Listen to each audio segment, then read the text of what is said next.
Back here on Cricbuzz Live, not so much from a prediction point of view. Remember, we always have two games being played on Cricbuzz Live. One is we keep an eye on what the teams are doing, and two, we keep an eye on what we've possibly predicted. And for the longest time, it looked like I would walk away with it because Afghanistan did set a platform and they had the right batters to take the team to around 160. But towards the end, Sri Lanka saving Wanindu Hasaranga for that last over, finishing with 3 for 13, made sure that Afghanistan were restricted to 144 for 8 with a wicket off the last ball of the innings. Hasaranga the star with the ball, and the man who predicted 144 on the spot, on the dot, Joy Bhattacharjya. Joy, you predicted it, but you were being very modest with 3 overs to go. No, absolutely. I didn't think I had a chance. I thought it was between you and Michael, but I thought even Michael was going to get out of it because given, you had Nabi, you had players who played in these conditions before. I mean, that was a bit of a shocker what they did in the last.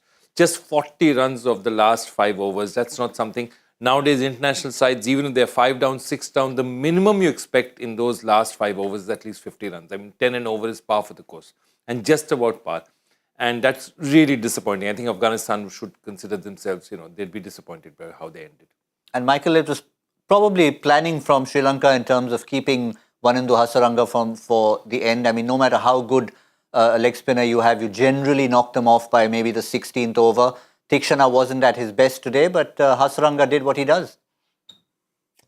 Yeah, he's high class. I mean, I think on commentary they got it spot on as well in terms of what he did in the field. He kind of lifted them. They had a few stumbles towards the back end, Sri Lanka in the field, but Hasaranga led the way in the field. He's a brilliant bowler. He really is. The way that he runs up and just flicks it either way.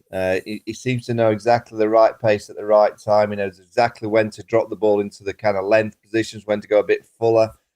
12 dot balls, 3 for 13, an economy of 3.25. You just don't see that often in T20 cricket. Yeah, brilliant. And I've been really impressed by the pitch. I mean, we had a bit of swing at the start. There's been a bit of pace as well. Good carry for the seamers. And there's been a little bit of purchase there for the spinners as well. So as much as I think Sri Lanka will be delighted, they'll also know that, it's not going to be an easy chase when we've just seen Hasaranga just start to get the ball to grip slightly. I think the likes of Mujib, Nabi, Rashid Khan will be looking at this surface and looking forward to bowling on it. Yeah, 12 overs of spin to come. But before we go on to that, just looking and assessing the Afghanistan batting, perhaps, missing someone like Hazratullah Zazai, that extra explosion at the top of the order, and perhaps even someone in the middle who could have shepherded the innings with maybe the strokes being played at one end. Absolutely. I think that's the biggest thing. Have a look at that batting card, and it's a strange batting card. So many starts. Each one of the top 6 batsmen, the top 7 batsmen got starts, 24 balls, 27 balls, 18 balls, 16 balls. All of them got going. And then they couldn't really get going. And that, I think, is what they'll look at themselves and said, you got out first ball, you got a beaut, it's okay. But the fact that you've got enough time to play yourself in, and none of those 28s and 27s and 22s went on to become at least a 50, even at a strike rate of 120. Had one of those guys done that, you would have got at least 155, 160. And 155 would have been a very decent total out here. 160 would have been a winning total out here. So that's what I'm saying. This 144 is still competitive. They're still in it. They're not totally out of it, but they'll be really disappointed because the fact that their batsmen didn't complete what they started. I think that's a big problem. That's the lack of experience that we're seeing out here.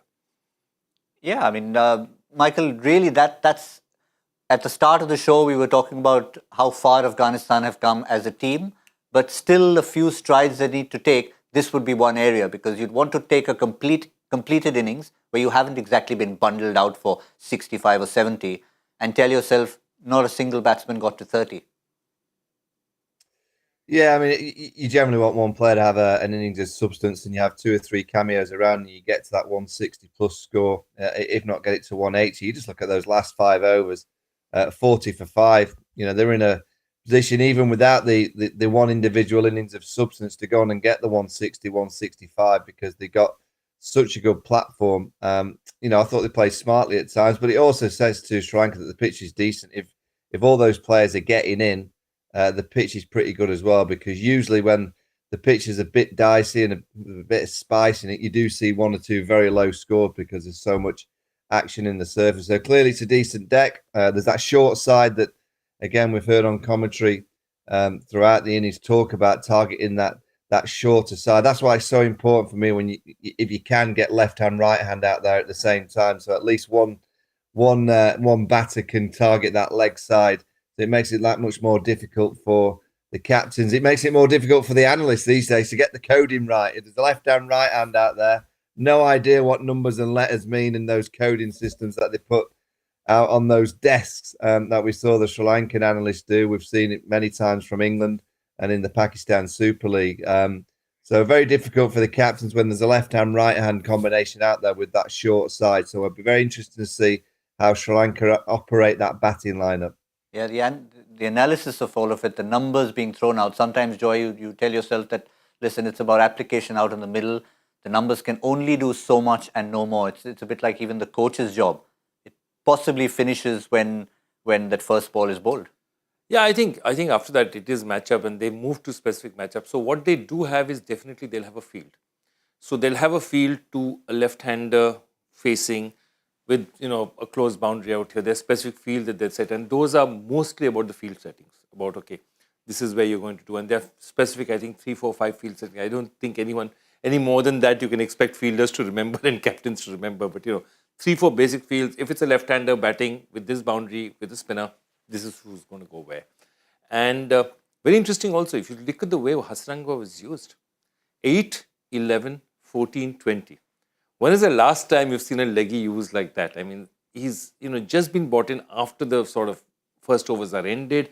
You think Afghanistan has got a good start. He comes back, takes wickets immediately, then goes back, then sort of stifles. Every time he comes back, he stifles the sort of scoring. Wickets fall at the other end, and then he comes and completes it with a 3-run. Fantastic, 2-wicket, 3-run over. So both sides tactically are doing a lot of new different things, which is fantastic.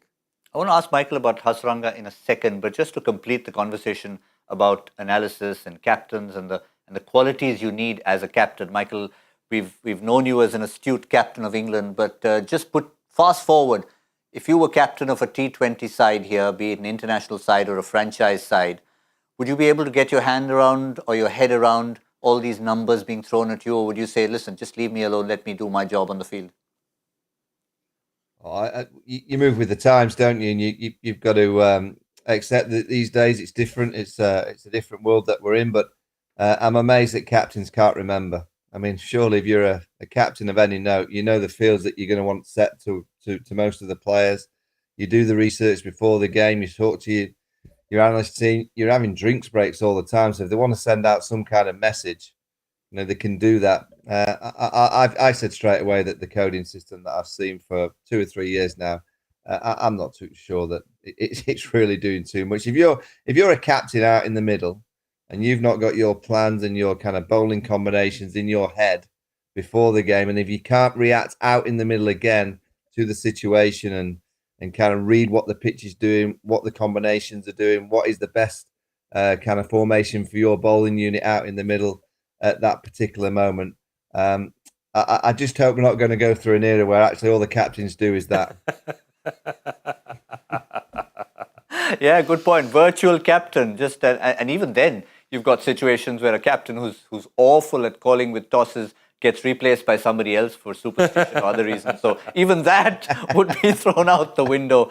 But coming back to Hasranga, yeah, we've seen the pattern. He does get a few batsmen out towards the lower end of the innings, but really overall, if you assess him, doesn't take away from his skill sets. It's just tactically he's being used at that stage of the innings. Yeah, absolutely. And I think if you look at it, you'll see traditionally the two people who've been the biggest enemy of lower order batsmen or not that skilled batsmen have been really fast bowlers and leggies. I mean, these are the two, less skilled batsmen have a problem with facing, which is why Nokia is very important. Not just, for the top order, but, if you're 5 or 6 down, Nokia can really come and, hammer at, especially the lesser skilled sides are really going to struggle to face him. So I think that's what a leggy does to you in the end as well. It's very difficult if you're not used to playing his kind of variations. You suddenly face him in the 20th and you're trying to swing first ball onwards. See, that's the other problem. You're trying to swing. You don't have any time to look at the pitch, conditions, what he's been doing, nothing. You're going to go first ball. And it's very, very difficult to hit bowlers like that. You need to be set. And that's the advantage they had. There were no set batsmen in the end. Yeah, Michael, sometimes we tend to judge a bowler by, okay, X person took numbers 1, 2, 3, and 4. Someone else took 6, 7, 8, 9. But in the context of the game and in the way Hasaranga is being used, you probably wouldn't want to look at that and take anything away from his achievements. Nah, brilliant. I mean, I just love the art of leg spin. I love the art of a bowler that just looks like he's in full control. I'd be in full control as well if I could spin it either way and land it on a sixpence like he seems to be able to do. I just like the variations as well. He doesn't bowl the same pace. He always kind of reads the situation. He can see early when the batter's coming at him. You know, you see a couple of those late dismissals where he just sees the batters coming out of the crease. He just slows it down. It's almost like he's got it on a piece of string. He drags the batter out of the crease to say, go on, try and hit me. Go on, try and hit me. And I'll just give it a bit more flight. And I'll take the air out the ball. And then it just kind of softens on the pitch. And it's beautiful bowling. Leg spin, pace, as Joy said. I've just spoken about captaincy. You ask any captains in the world what you want. You want the ability to have bowlers in your attack that can cause damage in the opposing dressing room, not just during the game, before the game. If you've got players in your attack that the opposing team have to think a huge amount about of how to play them, how to attack them, what you're going to do against those 4 overs, you've got world-class performers, and Hasaranga's right up there with the best. Yeah, I think his celebration also sort of sums it up. It's not too flamboyant, a little bit of artistry right in there, just to say, I'm the one in charge, and I'm not going to go berserk over every wicket I take. Absolutely, very calm. And, again, he had the start. For a bowler, I think it's an even better thing to have a start where you're playing a few countries which are not perhaps that skilled. So you've got wickets, your confidence, your tail is up. You've started to get an understanding of Australian conditions. Because, see, a spinner like him would also like tracks that don't bounce very much at all. And he's had to make that adjustment to these tracks. And I think he's done a fantastic job. All right, just to sum things up, 144 is what Afghanistan have been restricted to. And Sri Lanka will fancy themselves to chase it down. Do we fancy it in the studio? Just one word, gentlemen, from both of you. Which camp are you in at the moment, Joy? I'm at this point in time actually Sri Lanka. I think the last 2 overs have been decisive for me. Michael, you've been praising Hasaranga. You too, Sri Lanka? Yeah, Sri Lanka, but I think it'll be a good game. I don't think it'll be plain sailing. Not plain sailing, but still edging towards a successful run chase. We sort of unanimous here that Sri Lanka should do it. If they don't, it's going to be a cracker. Either way, it looks like it's not going to be just a game that will finish with a foregone conclusion. We'll see you very shortly in the 10th over of the Sri Lankan run chase on Cricbuzz Combox. For now, from Cricbuzz Live, that's all we have.